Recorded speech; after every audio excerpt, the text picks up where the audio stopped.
ये खबर KR मंगलम university द्वारा प्रस्तुत की गई है। क्या तमिलनाडु के फायर ब्रांड नेता के अन्नामलाई सच में बीजेपी छोड़ने वाले थे? क्या उन्होंने नितिन नवीन को अपना 5 पन्नों का इस्तीफा सौंप दिया था? कल तक जो अन्नामलाई नई पार्टी बनाने की तैयारी में थे, अचानक अमित शाह से मिलने के बाद उनके तेवर ठंडे कैसे पड़ गए? बंद कमरे में अमित शाह और अन्नामलाई के बीच ऐसी क्या बातचीत हुई जिसने तमिलनाडु की पूरी सियासत को हिला कर रख दिया? आज के इस वीडियो में हम आपको बताएंगे इस मुलाकात की वो इनसाइड स्टोरी जो मीडिया में भी खुलकर सामने नहीं आई है। कहानी की शुरुआत होती है अन्नामलाई की गहरी नाराजगी से।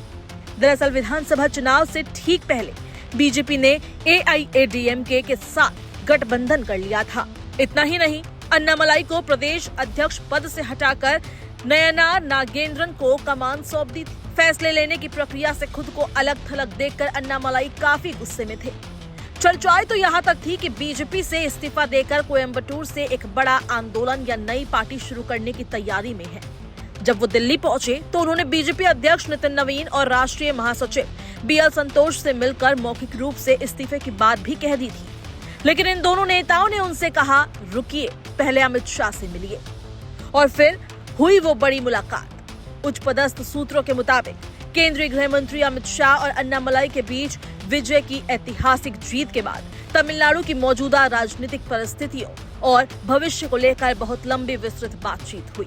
अन्नामलाई ने अमित शाह के सामने खुलकर अपनी बात रखी। उन्होंने बताया कि वो पार्टी से अलग होकर कोयम्बटूर से एक बड़ा जनसंपर्क अभियान शुरू करना चाहते हैं। इस पर अमित शाह ने उन्हें समझाया कि ये जनसंपर्क अभियान बीजेपी के बैनर तले भी हो सकता है और अगर ऐसा हुआ तो ये कहीं ज्यादा प्रभावशाली होगा।